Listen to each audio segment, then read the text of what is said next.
What is up, ladies and gentlemen? It is your friendly neighborhood BJJ podcaster, RAF ESPARZA, coming to you with another installment of the Bullpen, a joint venture between Inside BJJ and the Grappling Hour. How are you? Are you well? I know, it's been a minute. We haven't seen you guys in a few seconds, and it feels good to be back home. It feels good to be back on air. It feels good to see most of you. Not all of you, but most of you.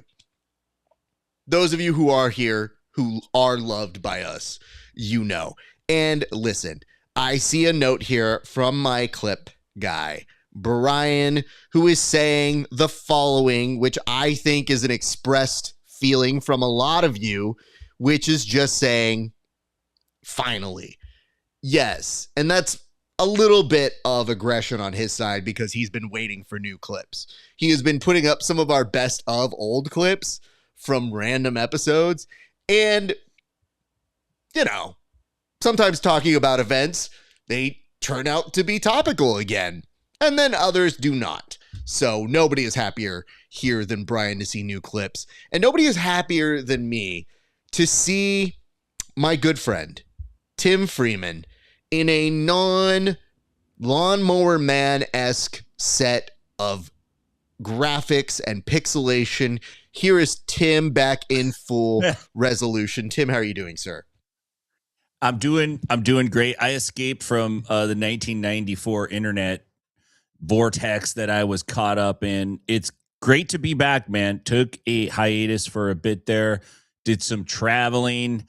Rocked the Grappling Hour t-shirt on in Barcelona. Had to make sure I busted that out and had a great time, man. It's good to be back, though, Raf. Some things happen in jiu-jitsu good. Some things happen not so good. Yes. Put it you know what I'm saying? But we'll get glad there. To be back. I have to stop you real quick because I heard how you said Barcelona like you're some sort of commoner. Everybody knows you need the lisp when you are saying it. So you went to Barcelona, which is a beautiful Barcelona. Place, but it is difficult when you do slip in that sort of speak because then you might get a little confused when you're saying, oh, I went to Barcelona and also the store.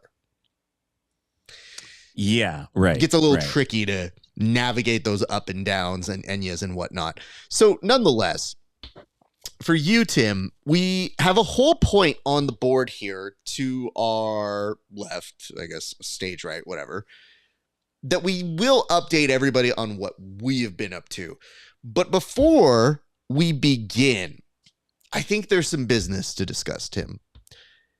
On my post, my lower third, I said that Ronnie Chang from The Daily Show is ducking me. Do you feel the same way too? Because I get the sense that I have put up the lower thirds before. And now if he's truly amongst the people in jiu-jitsu, he would know about our show. Now, granted, can't prove that, but he should know about it because he's out hanging with some of our friends like Craig Jones's weed dealer, Craig Jones's gi weed dealer, because you keep one for no gi as well. So do you feel like he is purposely ducking me? Even though tomorrow I have tickets to go see Ronnie versus Hassan live at the Dolby Theater here in LA. This is a classic case of obvious celebrity cowardice. He likes the martial art, but is he willing to fight for the martial art? That's the question. And I think you play a perfect role in keeping that strong. If you're not willing to step up Ronnie Chang, then the question really is, are you part of the BJJ community? And are you really jiu-jitsu lifestyling? I have some worse things to bring up here. Okay, I don't mind that he's wearing shoyu roll. I don't mind that he's at all the greatest places to train in New York. It's the fact that he's doing Old Spice commercials in jiu-jitsu settings. And I have to say to you, sir, how dare you bring a real sponsor into this world? You think the rest of us could just pull out a freaking Old Spice sponsorship? We're all begging for any of these non-FDA approved soaps to give us money. And here you do one commercial and then show up with some random ass folks who probably get good money as well. So I just have to say to you, Ronnie Shang, you are taking the best of jiu-jitsu and showing us that we can be profitable when that is not a realistic version. You are putting an air of success that is far too great for those of us in this sport. And I have to say to you, I'm not even challenging you for those sponsorships, as mighty as they may be. I just have to know if you are in here, sir, why not come train when you're in LA with us? That's it. I have plenty of white belts for you to beat up. It's not even you have to beat me up. We can laugh at you beating up my white belts. I don't know. We can create a human pinball game to see who can score a higher score by beating up my white belts. I think you do really well against them. And I think you train mostly gi, and I would force them to get into a gi because we're a mostly no gi school. I think you do just fine. So anyway, I'm going to go tomorrow. I'm going to enjoy the show. They had been conveniently missing LA until Daddy Netflix told them to do something for the Netflix is a Joke festival. So very excited to go see that show because I have respected both of them for a long time. And I should point this out. I only call out people I respect. So you've never heard me make a call out on the show before. So that's it. 1 of 1. Tim, I think it's time to get to the board. There have been too many topics for us while we were away. And that is really, truly the unfortunate part of the sport is that you and I tend to pick times when major news breaks and people text us individually and say, do you have a take on this? And I say, you should probably wait for us to talk about it on the show. Because 1, why are you trying to get me to text you some dumb thing? And 2, a lot of these things create nuance to them. And no bigger nuance, as we put time on the clock, is that of an article from BJJ Doc that is apparently saying ADCC is not selling very well. So why does that need nuance? Well, they are currently going back to Poland later this year. Now, that doesn't scream, I need to go travel there, but amidst other podcasts and shows and think pieces that say ADCC is dying, it is reflective of what is the rest of the world's collective appetite for what used to be the showcase of jiu-jitsu. Tim, what are your thoughts?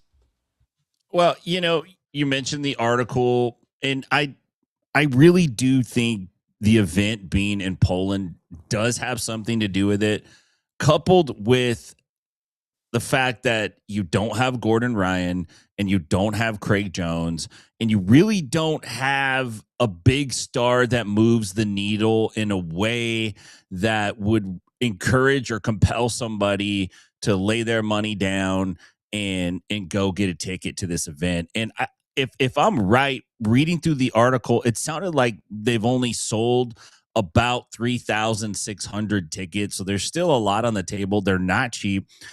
Not that Poland's not a great place, but part of the EU, but they don't use the euro, right? Part of the Schengen zone, but they got their own stuff going. And I just think ADCC hasn't really promoted their championship that much. They've kind of laid low.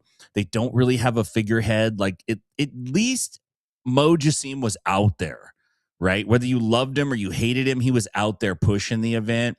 Really, if you look at ADCC content, it's all about the opens, and maybe that's their plan. Maybe they're sitting this one out and they're going to try to build that open structure up and build some new stars out of it. I don't know. Having said that, they did announce like PJ Barch has been extended an invite, Wagner Rocha, Josh Saunders, which some people don't think he deserved it, and then Big Dan Manisu. I think they need to invite these names. And they need to drum up more interest in what's about to happen. It's still a great event, but yeah, man, low ticket sales, new invites. I'm going to watch it. Definitely not going to go. I don't think anyone is going to get on an airplane and go. Can I just say the convenience here?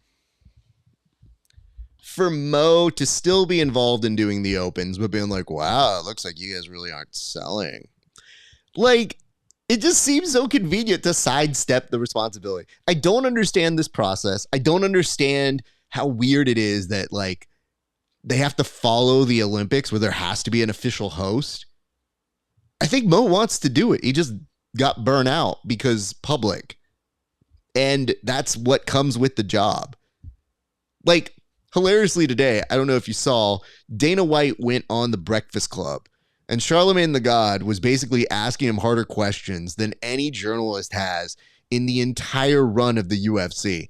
And guess what? As a result, Dana sounded dumb. That comes with the job. That is part of it as being the figurehead. It's annoying. I don't think people want to do it or hear that they're not doing a good job. So yeah, I can understand if you need a break or whatever you're doing. But when you're still organizing the opens, you're still involved. So I guess the question here is, what is the purpose of this? Because the ADCC brand does look like it's a little bit hurt. If Mo had suggested in the past you keep the prices low and they're raising the prices, maybe, just maybe, this was done with intention because they knew they weren't going to sell as many tickets. And they said, if we aren't going to sell as many tickets, we might as well get the money from the dum-dums who are coming. So there's a lot of stuff at play here, but I do wonder if all of these factors are going to have a hit, a implication when it comes down for the tournament, because interest was lowered. The athletes seem to be a little bit bitchier about doing it. And I don't know what it means in the 2026 landscape, but if you still talk to a lot of these athletes, they still credit ADCC for making big improvements in their worlds. I just think the weirdest part of being a fan in this day and age is the following. I love the fact when regular ass fans are fighting about ticket sales. It happens a lot in pro wrestling, but they're like, oh, gate's not good. Like, I'm a huge nerd for that stuff, but I'm actively following along because I like the business of it. You have people trying to convince you that one event is better than the other event, not even based on wrestling terms, but just like, oh, their gate beat their gate, so they're much better than them. And it's like, why do you care? For ADCC, that infiltrating that world is an interesting thing. What does interest me, though, however, is take, for example, the UFC this weekend. Khamzat and Sean Strickland. Wasn't selling before, struggling to sell. And then wouldn't you know it, you add a few kicks in a press conference and all you nerds eat that shit up. You literally are like Real Housewife fans sending it to each other. Oh, did you hear him talk about his daddy issues? Who knew he would bring that up? To the guy who brings up everybody else's shit? Yeah. There's a lot of weird stuff going on in the world, and I think everybody uses every collective trick there is in the book to try and sell. My main thing is this. ADCC doesn't have those people, so it's on the onus is on the organization itself. And right now, I wonder if the ADCC is just going back to, we don't do that. You just tune in. And I wonder if that is a strategic mistake in a world where RAF, the Real American Freestyle organization, is doing very, very well. And we'll get to more of that in a second. But Tim, do you have any further thoughts on that, sir? Yeah, I mean, no, I think you made good points. I don't think ADCC is just out, but they definitely need some PR, some positive PR, and they actually need real substantial changes in the right direction. And I think they could be right back up there again. Grappling's still kind of anybody's game, right? It's still out there. Nobody quite has a grip on it yet. So good luck, guys. Here's the dumb part. I literally say this to you, and I just checked my feet for a second, and there's Josh Hokett telling Tapuria, you shouldn't find your wife in Miami, and then gets kicked out. And then there's a crying emoji because the people covering this are now children who like this stuff. So listen, You get what you want. And this is the UFC that is supposed to be the pinnacle of our sport and is really within the past 2 days been a clown show. And I get some of you guys really like this. You get really invested in their people's drama or these characters. But I just really want to make one thing clear. If you're ever mocking WWE personalities and you say that they're taking a WWE turn, I want you to go back and reflect that it is worse than WWE, because at least WWE has presentation. Whatever this is looking at somebody getting hell-bent out of shape because they're bringing up their wife is divorcing them, and they're bringing up their drama, as opposed to you're shit at fighting. Some weird stuff, guys. I don't know what you guys are into, but Lord be your search histories and what you guys are watching. Yeah, the problem that these fighters have is their ape brain instinctually tells them promote like wrestling. That's the way. But they don't understand the nuance of wrestling promotion and weaving in the reality and the fake. And in the end, realizing this is all a show, right? Their gorilla brain also gets offended the first time somebody says something they don't understand, you know, or tells a joke they yelling don't at each get. other about their therapy, and then getting mad when somebody's crossed the line. They're like, "How dare you bring up my dad?" It's like, listen, dude, maybe you should go through the list of things you brought up. Yeah, that's all. Right.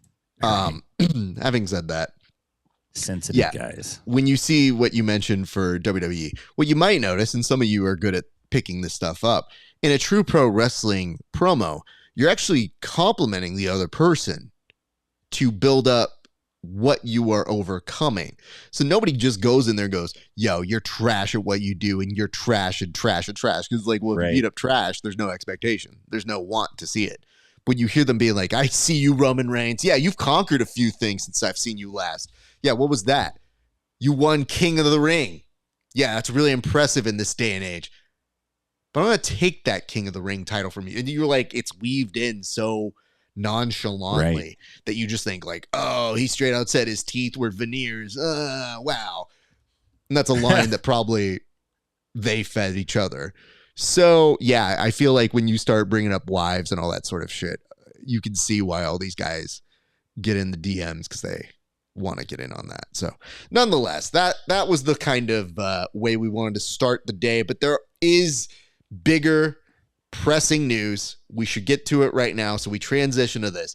Since we have left you, a huge scandal has rocked the jiu-jitsu world, and MICA Galvo's dad, Melky, has been at the center of the whole thing.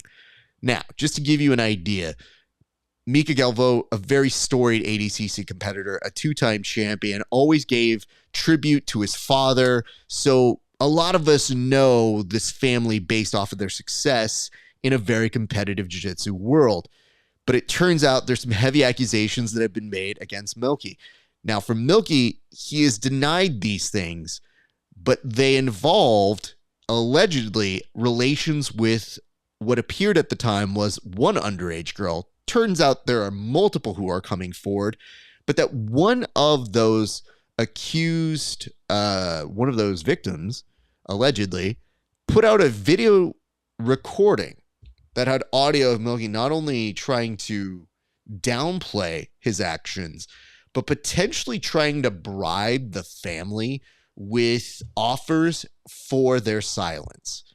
So this has been an incredibly difficult time for the jiu-jitsu world. But Tim, while we were away, what was your initial thought or reaction when you heard these allegations hit the internet? Felt terrible for the victims. Jiu-jitsu is an awesome thing, and it's terrible when another person ruins it or spoils it or leaves a stain on it for you at the very best, right? Equally is not the right word, but I do feel for MICA. You know, this is a kid who's looked up to his dad, and that dynamic is tricky when somebody that you look up to, that's your father, you know, is accused of doing some pretty heinous things. And that's a lot to process. And I gotta say, listening to Mika's responses and kind of reading what he's writing, he's he's handling it maybe as well as he can. It doesn't appear that he has like a PR person. It appears that he's just trying to be open about what he's going through and what he's feeling. But man, he's in a tough spot. He came out and initially he was trying to keep the gym running. And he basically came out and said that that wasn't going to be possible. He scrapped the MICA jiu-jitsu idea and basically, feels like there's more important things to focus on right now. Real tough, man. He's got a new wife. They have a new baby. His wife is a gold medalist. She came out and weighed in on it as well. And man, it's just a black eye for jiu-jitsu. It's like one more thing. We need to like get to a point where all this stuff is fleshed out and then we start moving forward as a community with better ethics and standards. It's insane, man. So I want to kind of bring up first my initial thoughts, and then I'm going to just give some unsolicited PR advice. So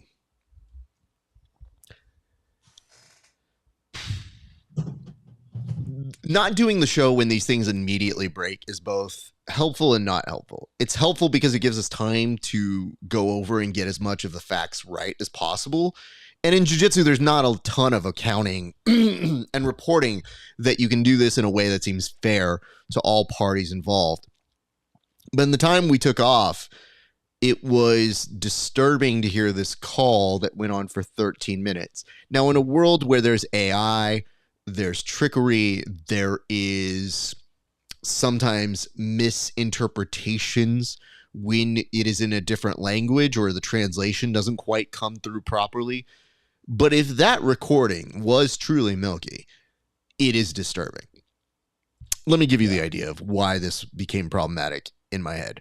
My first thought when I read it was going to be Mika's dad at the forefront of this is I thought, oh, I didn't know a ton about him personally. I just knew he was a good coach for the jiu-jitsu.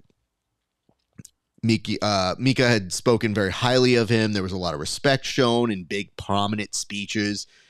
And then somewhere when I looked it up, it said, well, Milky used to be a police officer. Now, this is not at the detriment of the many police officers or service people who do jiu-jitsu, but if there is somebody who's corrupt and is on the police force, you do start to get a little bit of a raised eyebrow because you hope the worst things were not happening. And as you listen to that 13-minute message, which I think was a shortened version of a 16-minute message, it was him saying, we can make this work. I didn't do those things. I only did this. And those were not great things.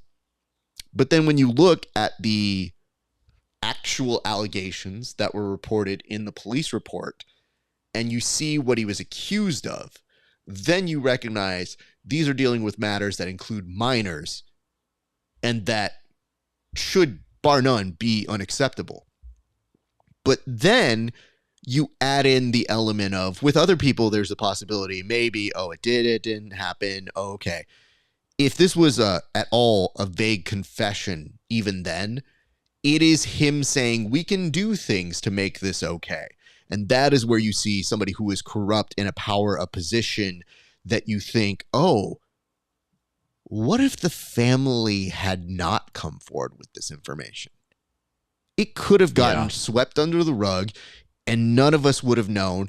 And many of these victims might not have come forward. So the fact that it even made its way to us and that we could hear this is a near miracle. So first and foremost, props to the victims for having the courage to come forward. I know it isn't easy, and thank you for sharing your stories. Thank you to Craig Jones for giving it an amplification. And what I've seen right now is a lot of people start to, in their own ways, define what jiu-jitsu is not to them. And I think that is healthy. And one thing in particular is I even saw Keith Krikorian having to put up something that he said, hey, I had to qualify my comments because people think I wasn't being clear or they thought I was attacking them. And he's like, I don't care if I would be accused as a white knight in this world. To anybody who doesn't think Keith is trying to put together thoughts at a very messy time, what are you arguing for? If anything, this is the time when you need to know who is stepping up as allies, who is saying this is not acceptable. Because if you don't have that, you get that same element where people can sweep it back under the rug. So if there is a time to get louder, it is now. And what doesn't help is if trolls want to just be assholes about it for whatever reason, whether they're protecting their people that they really love, or they're just really frustrated themselves. The real key is hearing a lot of these women stand up and put these videos out and say what they will and will not take in our sport and what needs to be done is a starting process. It is a conversation that needs to be had. And I really, really have both been disheartened during this element and this time. Hearing their stories really does take a lot. Because really what you do is you say, I can't just watch this in 30 seconds clip. I have to watch the whole thing. And it's terrible. Yeah. And then you find the consistencies. You hear where they have said they have been offered similar things or treated similarly. And you say, yeah, that's where we need to step up and be better as a community. So those were my initial thoughts. Unfortunately, we weren't able to come on the show right when it did happen, but I'm happy we were able to get our facts together and learn a little bit more. And there's a lot more to Milky's story that even is more troubling when you look at his past as a cop as well. So all of these things don't bode well. But Tim, I wanted to bring you back on right now for this reason. I'm not going to make light of the allegations or the issues, but I do want to bring up something, which is I think you are correct in your saying that MICA is in a tough spot. And I don't think any of us know what he did or did not do. But as of right now, there are no associations that he did anything or that how much he knew. We don't know that. So he is in a tough spot. And let's take him at his word of saying, obviously, this is a terrible time. The thing that I really wanted to give is some PR advice, because you mentioned that he's really not getting any major PR handling here, is that, listen, man, a lot of us have feelings about what you can do with AI.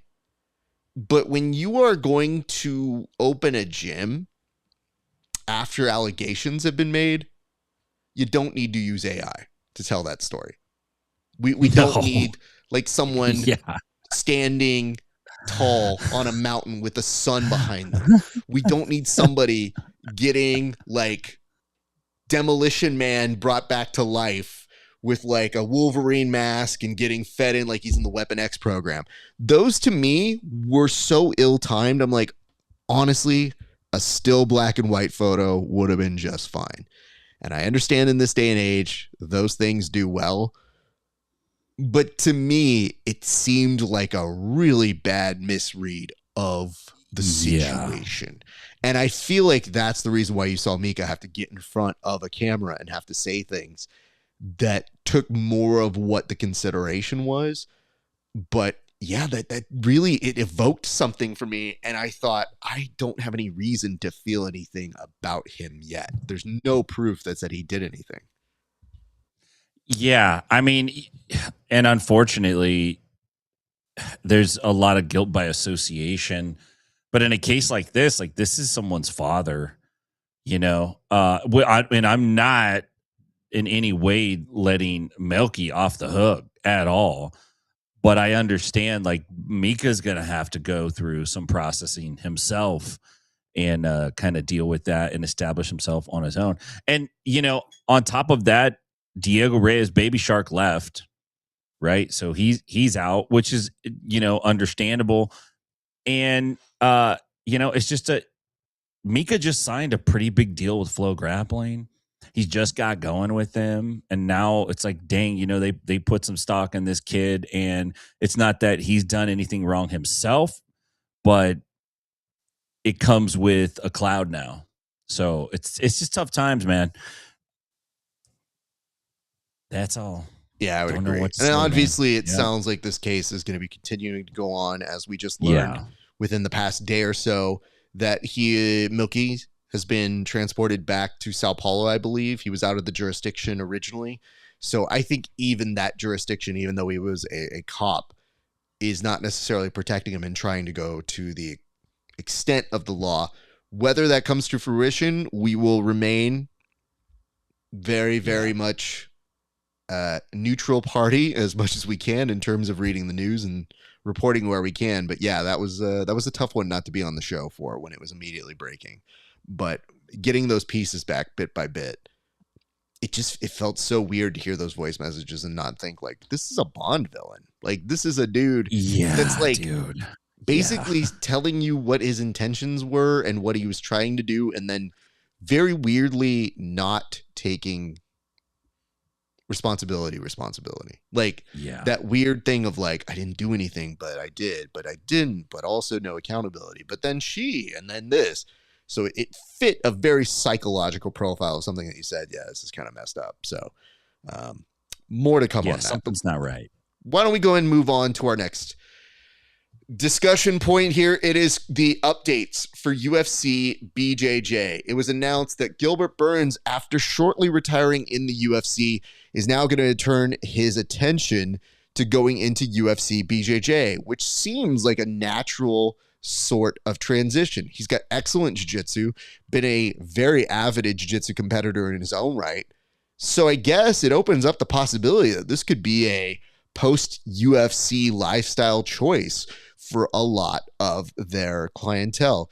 Tim, what other updates or notes do you have for us about UFC BJJ?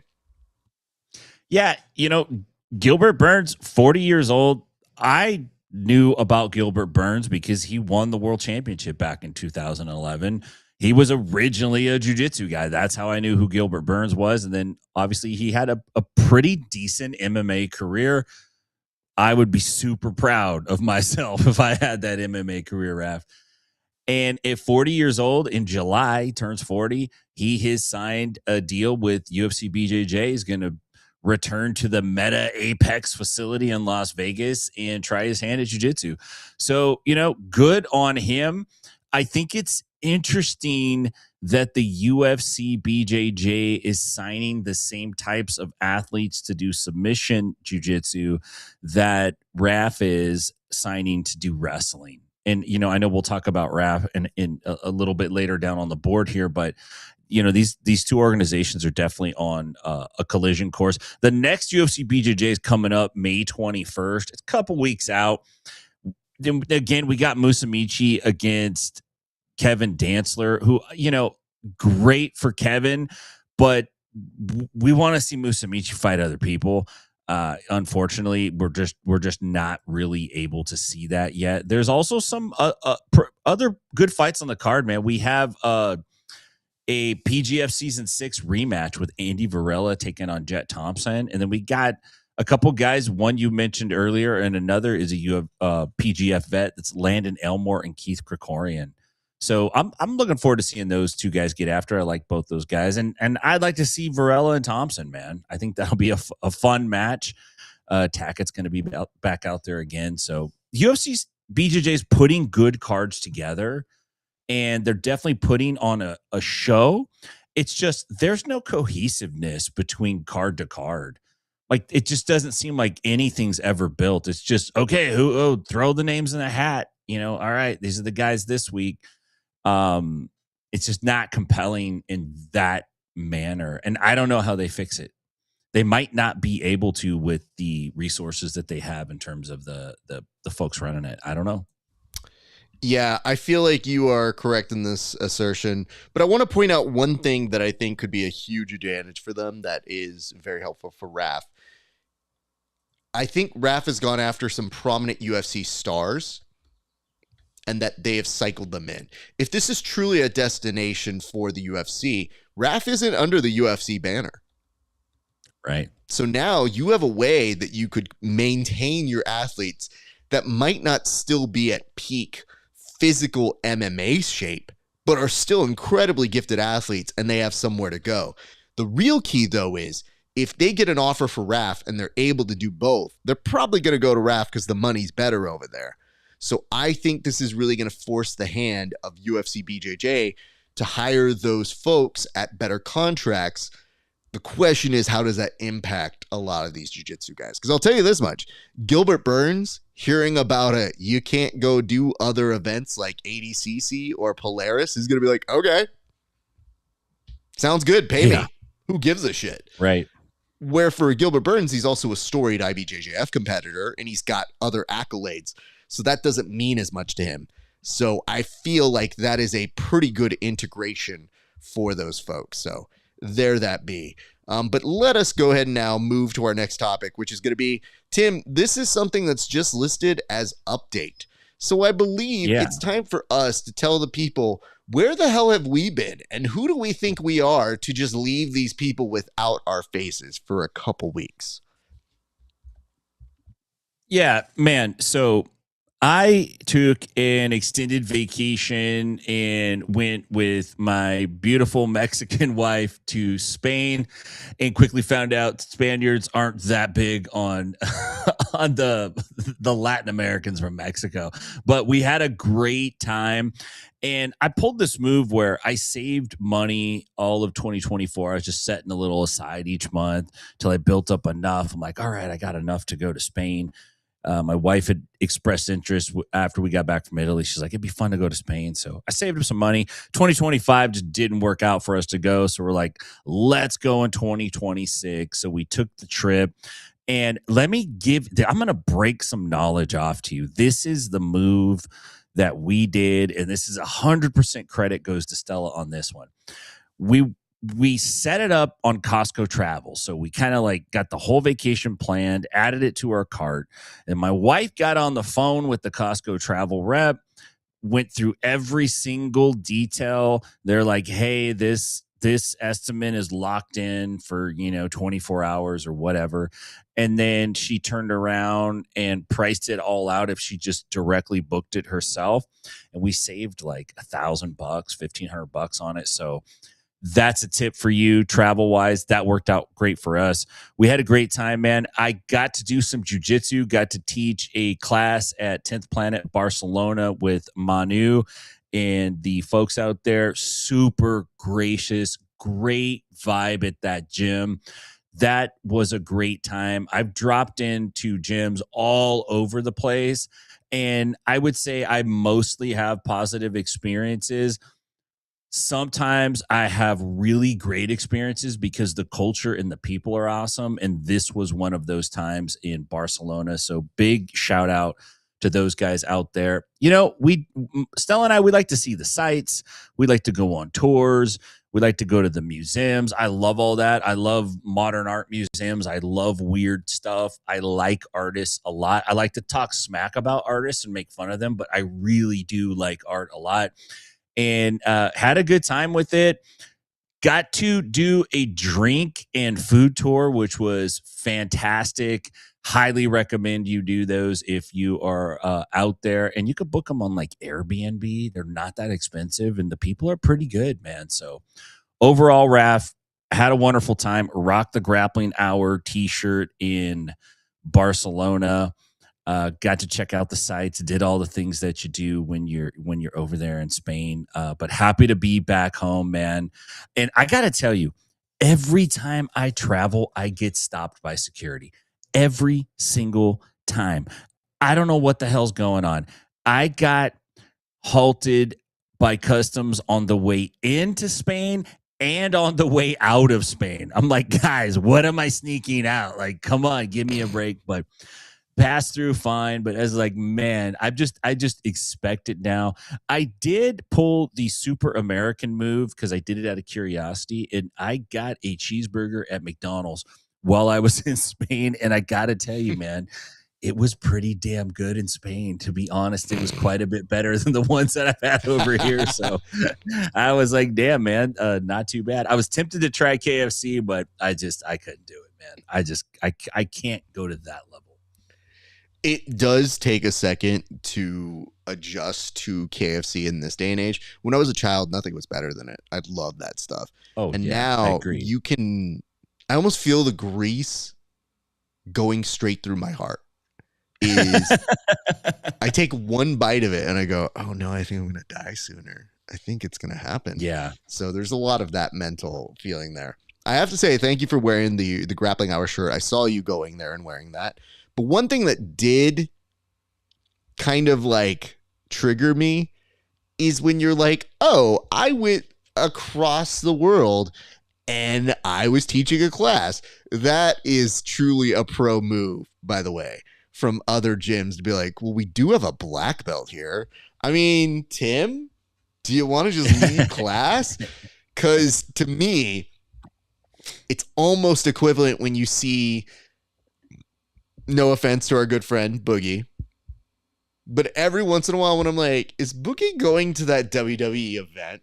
And then 2 days later you hear, hey guys, I'm going to be teaching this really rad seminar like 2 feet away from where the next WWE event is. And I'm like, oh, that's how he's paying for it. That's a smart move. I wish I could do that. I don't quite have the ability to do seminars like that. But I appreciate you doing that. That was very nice. All right. Well, let me tell you guys where I have been. Your boy has been busy as well. In addition, I'm still trying to get this whole place fixed up and whatnot. But went to WrestleMania. That was a blast. Very much enjoyed that. I was ready to come back here and do work. And then I was like, all right, Tim's about to leave too. And in that time, mother-in-law has come here. So she's visiting right now. She's here for a month-long residency. And then just been killing it with coaching. I like to say that she has like the residency. It's the residency. So she has like an Adele residency here at the Caesar's Palace, you know. At the Esparza estate. You can see her performing nightly. Like right now, she's fixing up a cabinet system for us because Big Dog wants to do stuff. Can you bring me in for a residency in July, dog? Absolutely. I think that's where the joke came from one day when she was coming here and she was staying for like a month and it turned into 6 weeks. And somebody goes, what happened? I was like, we extended her residency. And they go, what do you mean? And I go, it's like Adele. She just got booked here. I'm like, what does she do like Adele? I was like, what doesn't she do? So. So good, man. It's been a lot of that. I guess I should say this. One of my biggest, happiest moments of the past week has been they have a festival out here. So this is where I was talking about Ronnie Chang. He's doing something with Ronnie versus Hassan. They brought that to the Netflix Is a Joke festival. So I'm going to that tonight. I'm going to see Ego Wodum. Super excited about that.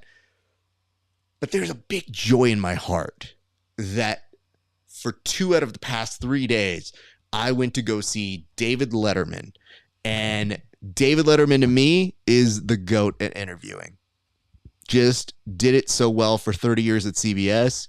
He is a professional smartass, still sharp as ever.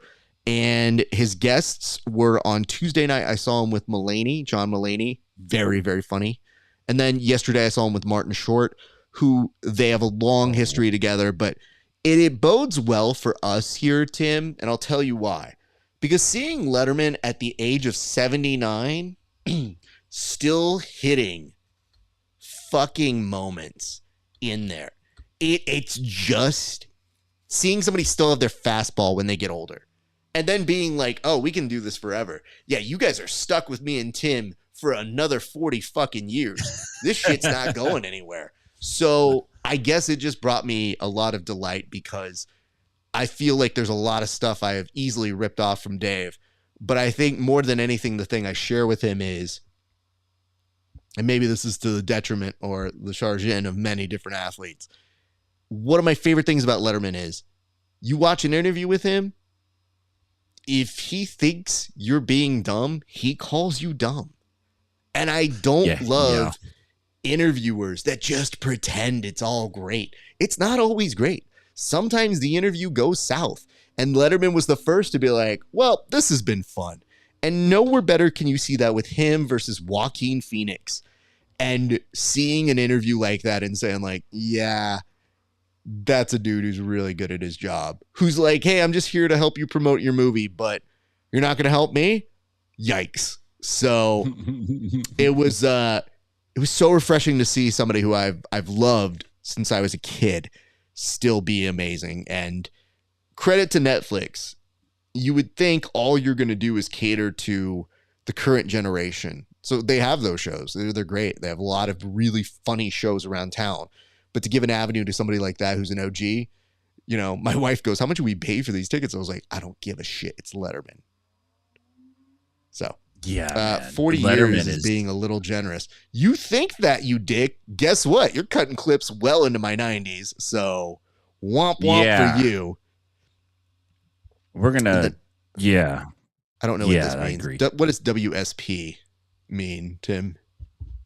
WSP, dude. It's not even World Series of Poker. It says, what's up? Oh, okay. PGF? I like that. I just didn't know what that meant. We had to Google that one very quickly. Yes. Wins the next PGF? Well, BJJ cringe. I think it is happening next March, but don't quote me. I am not in charge of things.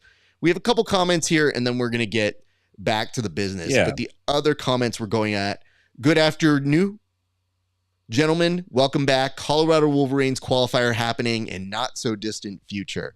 I like that you are putting that message out like you are telling us from said future, Egg. Don't have much time to speak. Colorado Wolverines qualifier soon. Stop.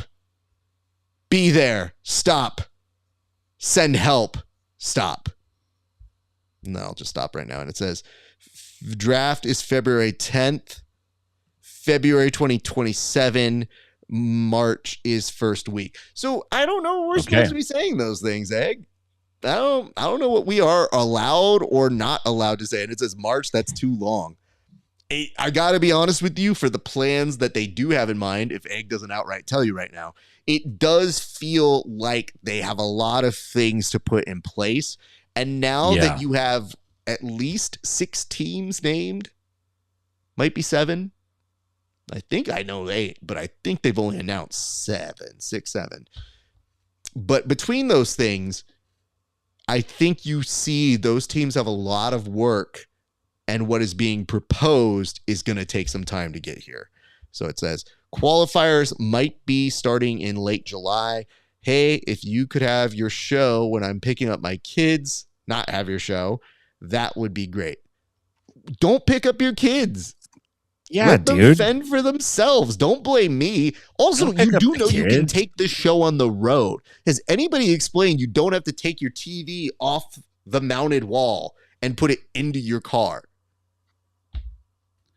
Yeah, he did do the 6-7 thing. It was casual. It was slight. I didn't want to call it out. You don't have to call it out. Beautiful. You know why? Yeah. Some of us want the younger demographic, Egg. You are almost out of the demographic, which in television speak means don't talk to you. And yet I do. So I, did the thing. Demographic to demographic. I want to make, let's put it this way. One of us looks and acts a lot more like a boomer. And then there's me. Not saying I've always looked old or young, but comparatively look pretty good. It says, is there tournaments before who decides? So yes, that would be what the qualifiers are. So you know what's more cringe than calling somebody out for doing 6-7? What you just did, Egg. So there is that. Have a great show, players. Okay, great. So those are the initial notes I wanted to get to. Let's move to our next topic here before you guys try to continue speaking absolutely irrelevant nonsense.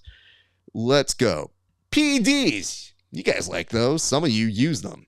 Anyway, looks like the Tackett brothers have made the announcement that UFC BJJ is going to make sweeping changes, meaning that they will now be implementing some testing. Interesting, given some talent that has been on there before.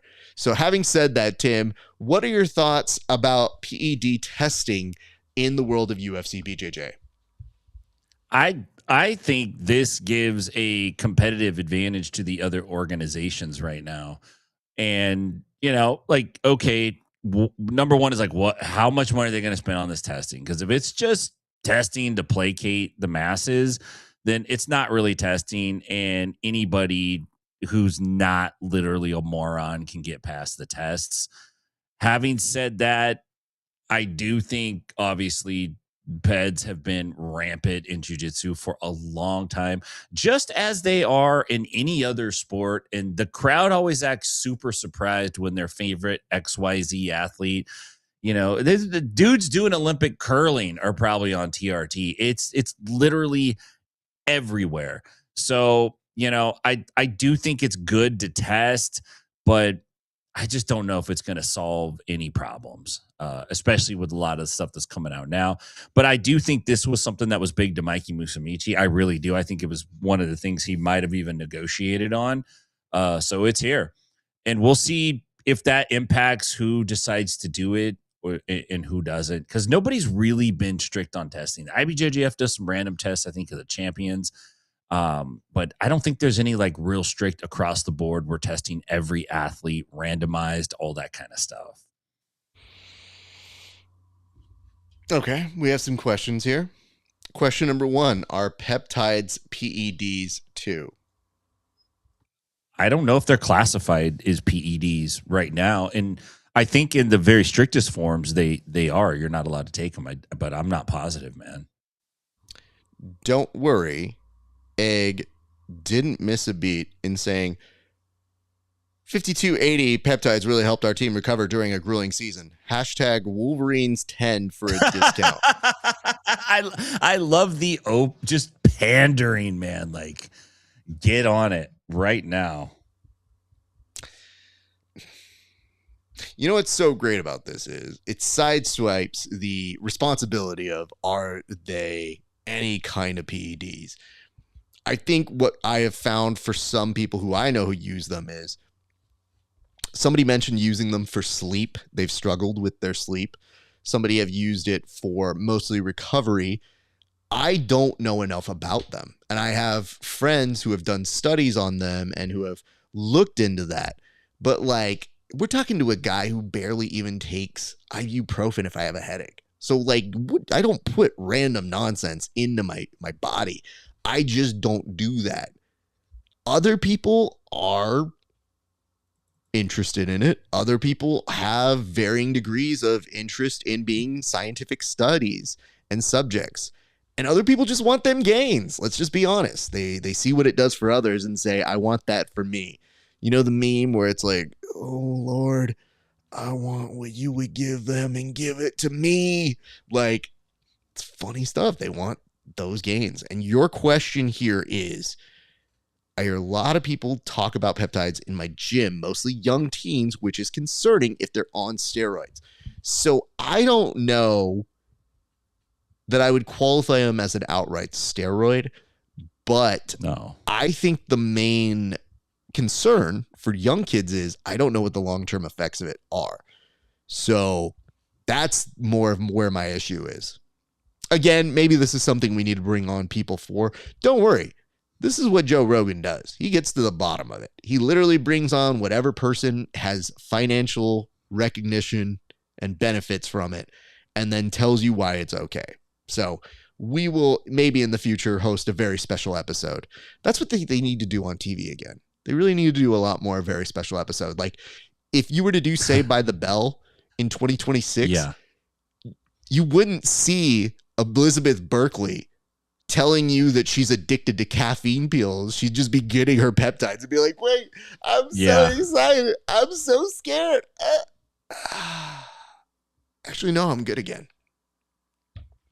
So I think that would be the updated version of that. Although that's such a good episode. If you guys haven't seen it, go educate yourselves.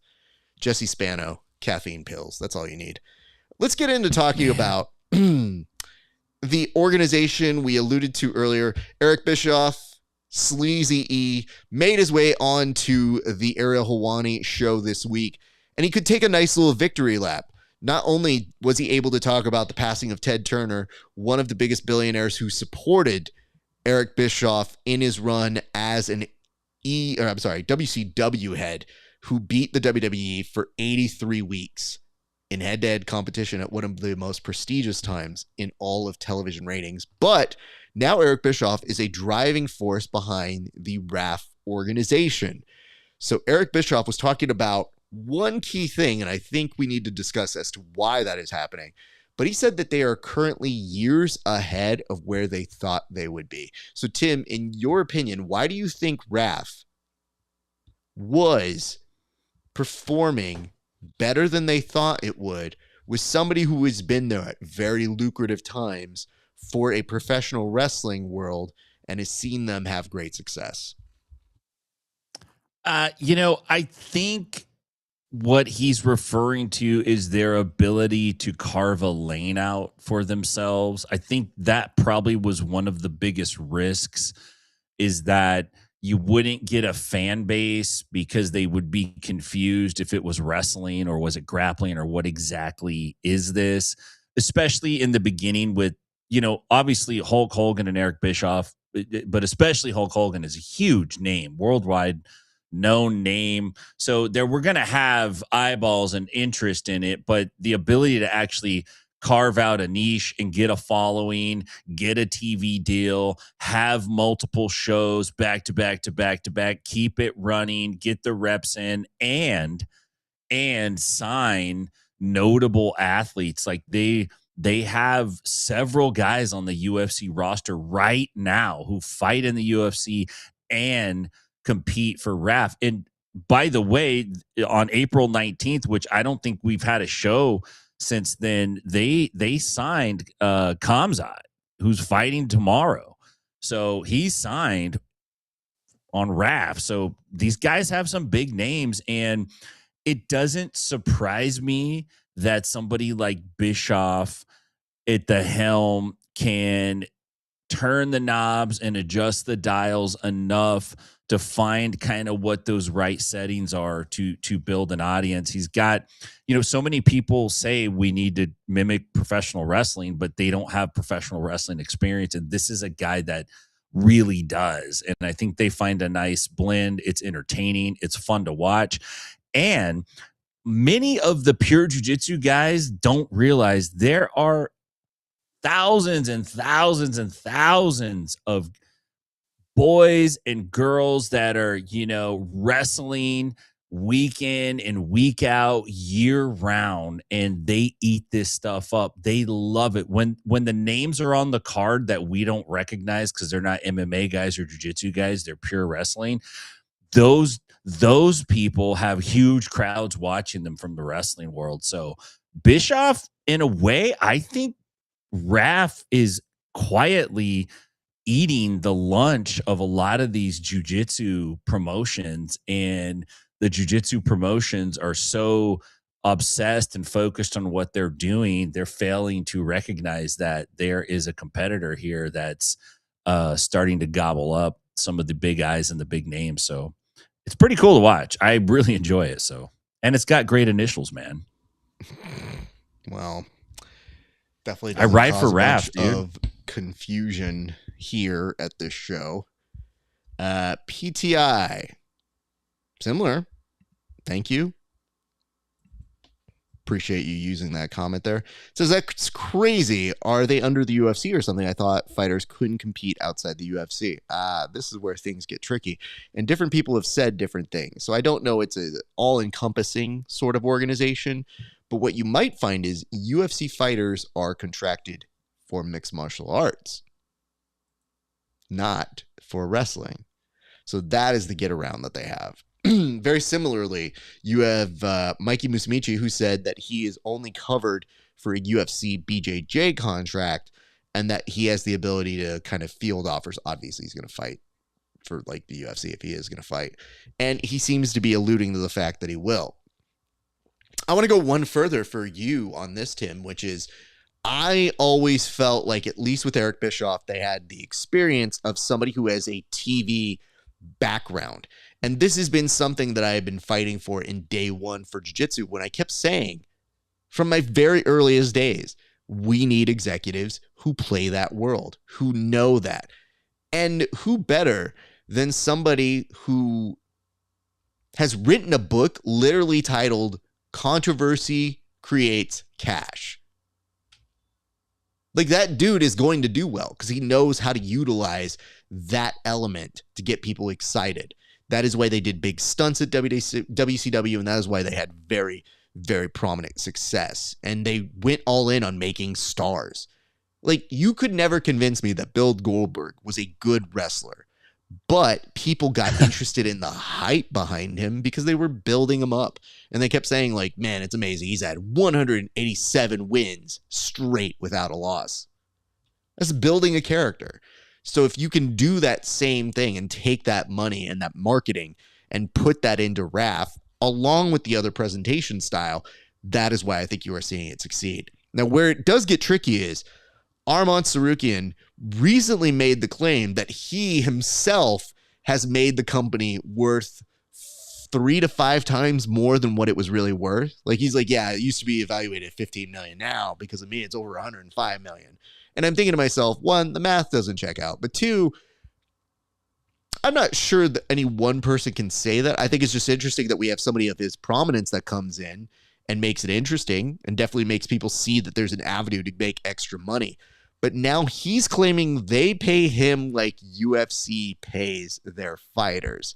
And wow. I think, Tim, that is where we as a jiu-jitsu collective cannot compete. And I think it's because they recognized return on investment is more difficult. But I argue to those UFC, BJJ, or those other BJJ organizations, it's a testament for invest in your talent and pick the right ones and maybe have the rule set that they can understand and follow and watch what happens. So there is that. But yeah. And it says, are you pitching Easy E to the PGF? I don't think Bischoff has interest in us because now that he's on a hot property again, he's not going to leave that at all. I think Bischoff is quite happy where he is. There are a lot of other executives. You just got to pay attention to who those people are and start to bring them in.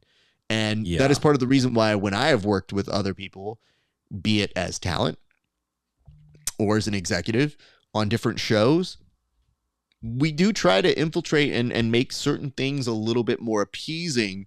So we'll see if I'm able to make that happen. Subversive is coming up on May 31st.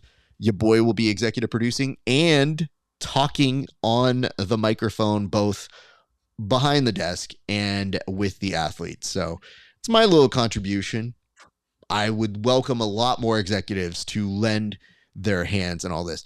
Just to point out one more thing, BJJ Cringe, I'm not sure if you could read between the lines of what I was saying earlier, so I invest some time for you to go back and read very carefully what I was saying on that one. And it says, sorry, younger son drive us home successfully. Now I have to hop on the Philly Phenoms podcast.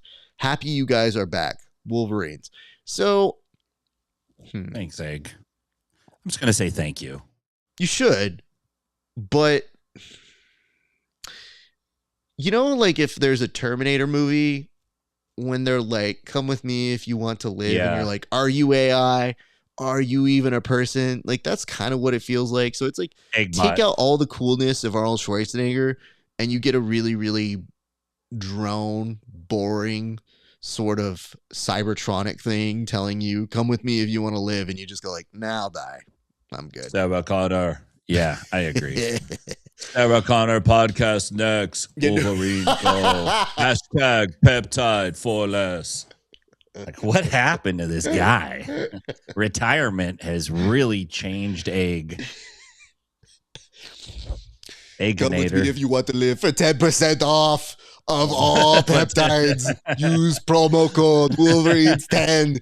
You eat nice. We have campfire. We talk and then we talk on podcast. That is what we do. Now it is great. Cybertronic Marine, it happens. Yes, I am one and the same. Good. All right. Let's move on to this week's low light highlight of the week. Tim, what can you tell us about the fight you have selected for us this week, sir? Man, so this is an actual fight. And I picked this actual jiu-jitsu guy fighting. I picked this one because it involves the stereotypical jiu-jitsu guy who surfs and fights, because we're fighting for waves, bro. There's nothing more ridiculous in my brain. I don't surf, I'll say that, than dudes fighting over the ocean's water and its natural currents and paths that it takes. But it's like, anyway, but this happens in Santa Cruz. Santa Cruz is a tough beach town. It's a nice beach town, but it's tough. There's a lot of scrappers there, and they have a really thriving jiu-jitsu community. Claudio França has been in Santa Cruz for like over 30 years. Man, he's been there forever. The guy that really didn't start the fight, but finished it is a 6th degree black belt. So you can see this fight kind of starts in the water and then it moves to land. And like gentlemen, like they take their surfboards up to the cement. They don't do it on the sand. And they get down. A lot of fun to watch. Great technique. Great example of why you should train jiu-jitsu. Well, with that in mind, let's go and transition to that fight right now. Hopefully there is no sound here. Tim, walk us through it, sir. Yeah. So, man, just calm swimming, and you can see the camera's about to zoom in, and you can see two guys kind of getting up in each other's face. There's some talking, and there's a little bit of a scuffle that takes place. This is like the prelude.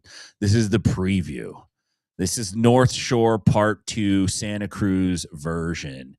And they're kind of doing their thing. They're like, you want to take it in? You want to do it out here? And he's like, well, it could be dangerous. You know what? Let's take it in. So they decide to take it in.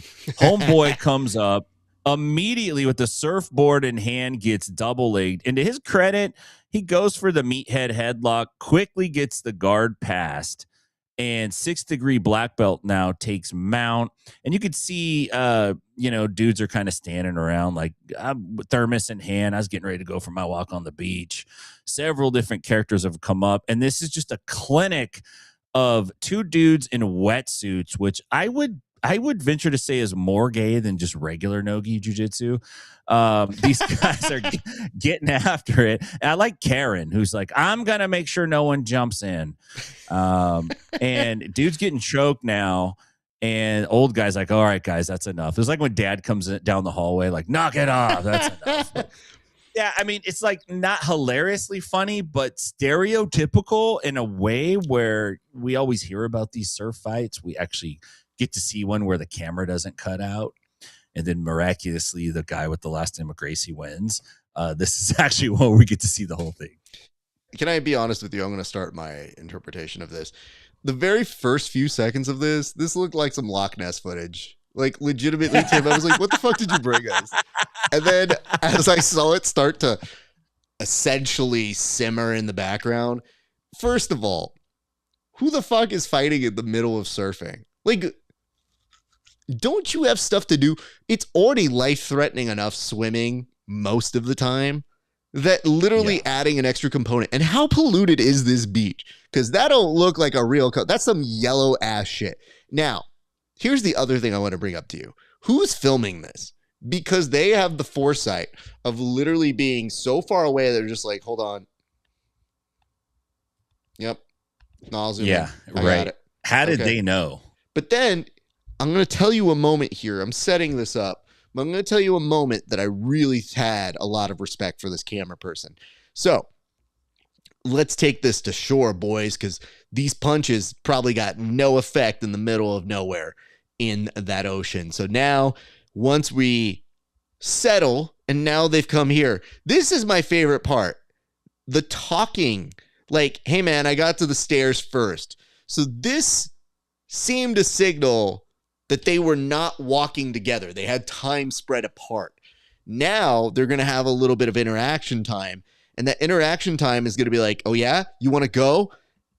Here's what I have to say.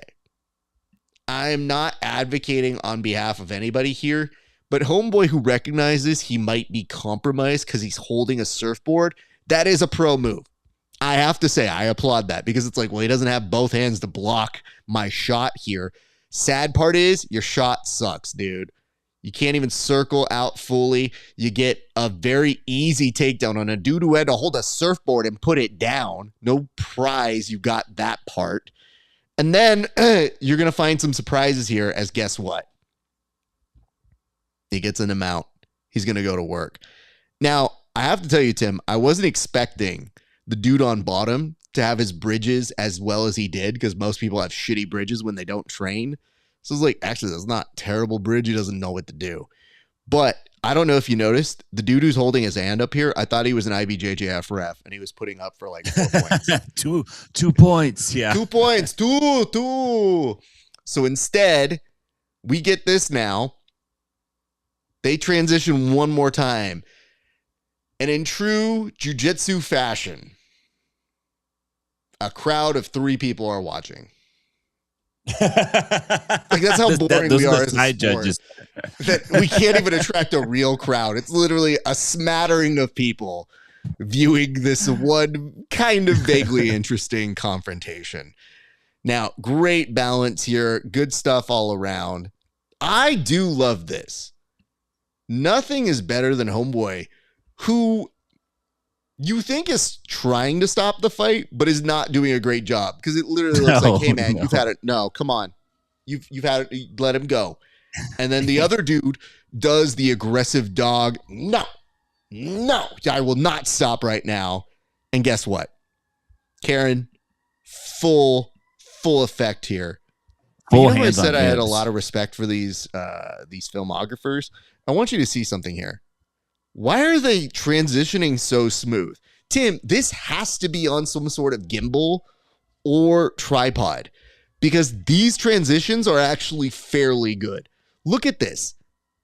That's a fairly seamless transition in the shot. Yeah, you're right. There's no hand tremble. No, there's not. Nah. And I'm used to that with fight footage. So here it is what it is. Now, this dude's trying to tell them to stop. They don't stop. I think at this point, everybody's had their fill of this match, and they're basically saying, like, let's go home. Karen, she's telling them, guys, my property value's going down. If you could really not do this in front of my beach house, that'd be great. And then it's the sigh and turn to the side of, yeah.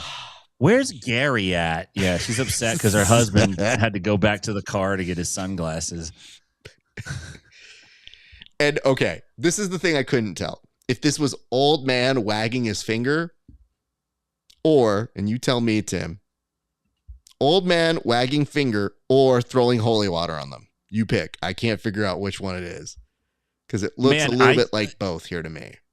I'm going with holy water. I think he was trying to, he thought the guy was dead. He was trying to resurrect him. He's like, not on my beach. It's Santa Cruz, for God's sake. Santa Cruz. So stupid. Well, Tim, that is going to do it for this week for us. What goodbyes do you have to say, good sir? Well, Raf, first of all, man, it's a pleasure getting back with you. I always look forward to doing the show with you, man. Great work this week. You are a consummate professional, and it's always fun to jump on. To the audience, thank you for jumping back in. I love the interaction with the crowd, man. It's one of the real cool, unique things that we get to do. And outside of that, if you're out in Nashville, come see me at 10th Planet Nashville. And if you're in Stockton, go see my homies at 10th Planet Stockton. I got some more time on my hands, so I finally kicked up some stuff on kick.com. So give me a follow over there at Inside BJJ. Raf, thanks a ton, dude.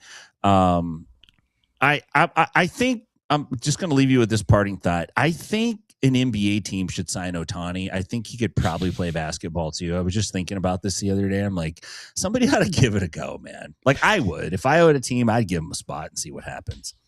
I'll leave you with that, my friend. Thank you. I appreciate that. And I feel like Ohtani, man, he'd be so good. He'd be so good because it's just like, you know, when you see LeBron sitting down and talking with the kid, being like, you believe this shit? Like that thing that happened the other day. Yeah.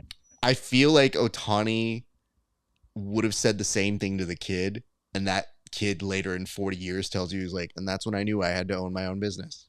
I am now a Fortune 500 business owner because of that one interaction with Ohtani. I feel he has special powers. I'll look into it. But Tim, thank you for your time, thanks, brother. Man. It is good to see you, sir. and we will be back here next week, and I already look forward to that, sir. Heck yeah, man. Peace. Right, man. Peace. Okay, you guys, before you leave, I'll do this all in 1 minute and 19 seconds. First and foremost, thank you so much for watching. Like, comment, subscribe wherever you are. If you have not liked, comment, and subscribed, you are stealing from us. You are taking content without saying we love you back. It's the freest way of showing people you love what we do, and we hope that you love what we do. So check that out. You can also head on over to our Patreon. That's patreon.com/grappling hour. We are now starting a newsletter where you will see exclusive content. I literally put something up from behind the paywall that normally you have to not be poor to watch. So check that out. That is Grappling Hour on Patreon. So patreon.com/grappling hour.